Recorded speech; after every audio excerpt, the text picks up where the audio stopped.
በሚቀጥሉት ጥቂት ዓመታት የሚሰሩ ዋና ዋና ስራዎች ከብዙዎቹ ጥቂቶቹን ለመላው ኢትዮጵያውያንና ለኢትዮጵያ ወዳጆች ለማብሰር እፈልጋለሁ። ኢትዮጵያ የህዳሴን ግድብ የሚተካከል ለሰላማዊ ዓላማ ብቻ የሚውል የኒውክሌር ፕላንት በቅርቡ ስራ ትጀምራለች።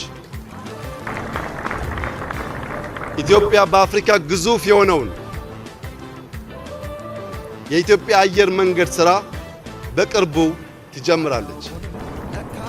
በጥቂት ሳምንታት የመጀመሪያው የጋዝ ፋብሪካ ይመረቃል። በዚያው ቀን ከመጀመሪያው የጋዝ ፋብሪካ በሳይዙ በልኩ ከ10 ጊዜ በላይ ከፍ ያለው ሁለተኛው ጋዝ ይጀመራል።